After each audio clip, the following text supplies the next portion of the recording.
Mais moi, j'ai changé dans ma vie. Je mange plus de fruits et de légumes. Je regarde avant qu'est-ce que je mange, c'est quoi qui est bon pour la santé. À l'épicerie, je regarde le tableau nutritionnel. Olivier Martin, ben voilà. Je mange la même chose que mes amis, mais en moins grande quantité. C'est pas un régime, mais c'est changer les habitudes de vie. C'est, à place, admettons, d'aller me resservir, je dis non, Olivier, va pas te resservir, continue. Faut que je fasse des efforts. Modifier ses habitudes de vie, voilà ce qu'Olivier a appris grâce au programme AVIPA de l'Université du Québec et de l'hôpital de Chicoutimi.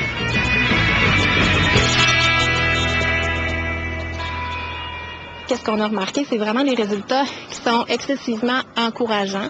C'est-à-dire que sur une période de 4 mois, oui, les jeunes ont perdu du poids, les jeunes ont réduit leur circonférence de taille, mais qu'est-ce qu'on a remarqué aussi, c'est qu'ils ont amélioré de façon significative leur profil de risque cardiovasculaire. Ils ont augmenté leur bon cholestérol, diminué également leur niveau d'insuline. Moi, à date, j'ai perdu du poids dans mon programme. C'est pas un programme général, ils prennent un groupe de personnes. On va faire du sport à l'UQAC 3 fois par semaine.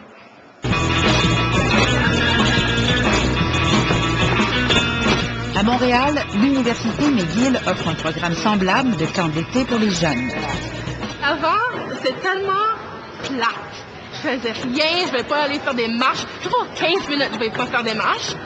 Puis maintenant, je vais faire des marches, je vais faire des courses, je vais faire tout à faire la bicyclette et tout. J'ai plus d'énergie, puis c'est tout, je suis une nouvelle personne. Une nouvelle personne, c'est une magie.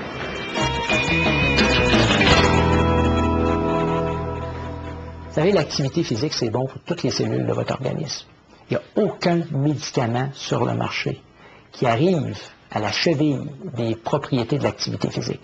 Ça ne coûte rien, mais ça demande un effort.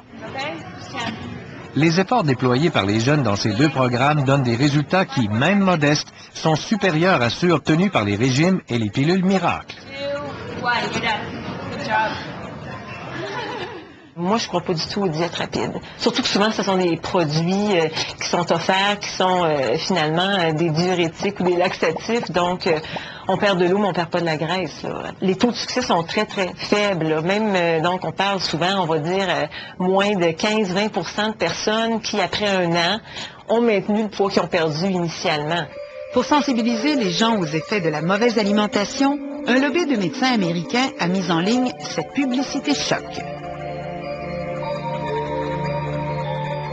Pour contrer le fléau de l'obésité, nos voisins américains ont même pris des mesures coercitives. New York a banni les gras trans et oblige l'affichage des calories sur les menus de restaurants. La ville de Los Angeles a décrété qu'il n'y aurait plus de nouvelles constructions de fast-food dans les quartiers populaires du sud de la ville. En Alabama et en Caroline du Nord, les employés obèses de l'État paient la Fat Tax, une surprime sur leur assurance santé. Il faut savoir que 60% de l'obésité chez les enfants est associée à la consommation de boissons sucrées. Alors, c'est sûr que freiner la consommation de boissons sucrées contribuerait grandement à réduire l'obésité. C'est pourquoi aux États-Unis, de nombreux groupes et beaucoup de politiciens font pression afin de taxer les boissons gazeuses. Les revenus engendrés seraient réinvestis pour créer un nouveau rapport de force entre l'industrie et l'État. Aux États-Unis, c'est bien documenté, là. C'est de l'ordre de 12 milliards par année la publicité en malbouffe, tout confondu, là. Et environ, c'est ça, 9-10 millions, là, les programmes, les campagnes pour la prévention. Plus près de chez nous, les mesures du gouvernement du Québec font appel à la collaboration. Il a mis en place en 2006 un plan d'action de promotion des saines habitudes de vie et de prévention des problèmes reliés au poids. 7 ministères, 200 organismes et un budget de 42 millions de dollars. Je trouve que les idées sont toutes bonnes, mais il n'y a rien de concret, contraignant. Par exemple, sur l'affichage, il n'y a pas de proposition claire sur la taxation, sur les subventions. J'ai rien vu de ça, là. Le plan d'action a tout de même permis d'améliorer l'offre alimentaire dans les écoles.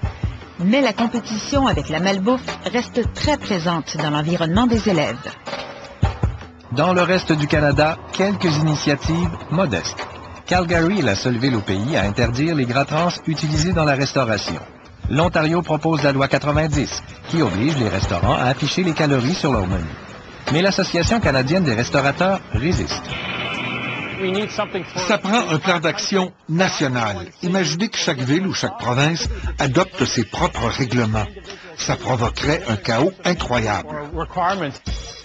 Pourtant, il y a 4 ans, cette même association a fait échouer un projet de loi nationale qui demandait l'affichage des valeurs nutritives en restaurant. L'association affirmait que ses membres allaient se conformer à un certain nombre de mesures volontaires. Depuis, l'épicerie a démontré qu'ils étaient peu nombreux à l'avoir fait. Bonjour. Une petite question. Est-ce que vous avez en restaurant les valeurs nutritionnelles des plats que vous offrez? J'ai malheureusement pas ça, non. Vous pouvez appeler l'administration, monsieur? Non, malheureusement. Je pense qu'il y a des choses à faire où il faudra effectivement y aller de façon un peu plus robuste. Est-ce qu'on a cette conscience politique-là, cette volonté politique? Pas suffisamment, non. Ni au niveau fédéral, ni au niveau provincial. On se doit véritablement d'avoir des leaders politiques qui vont reconnaître le problème, d'une part. C'est quand même un enfant sur 4 qui souffre d'embonpoint ou d'obésité. C'est énorme.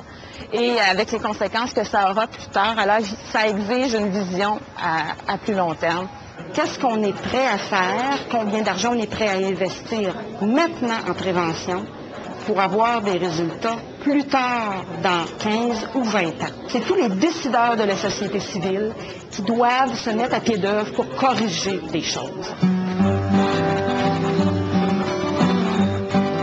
Faute de financement, les initiatives comme CHIP sont de courte durée et ne servent que de petits groupes d'adolescents. C'est les médecins puis les diététiciennes qui les ont envoyés chez nous.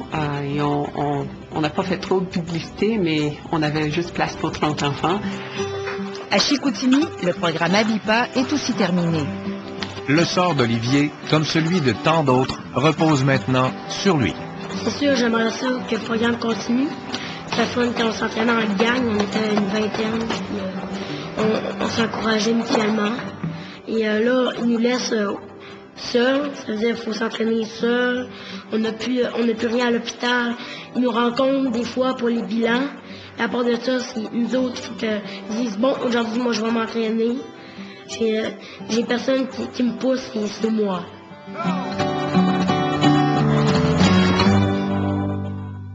Voilà, c'est tout pour cette semaine. Merci beaucoup d'avoir été là. La semaine prochaine, on vous dit si vous avez raison de payer si cher pour vos salades pré-mélangées dans des sacs ou des barquettes. On va tester des rôtissoirs verticales pour cuire du poulet et on va découvrir la morue charbonnière. Sur ce, bonne semaine et surtout, bonne épicerie.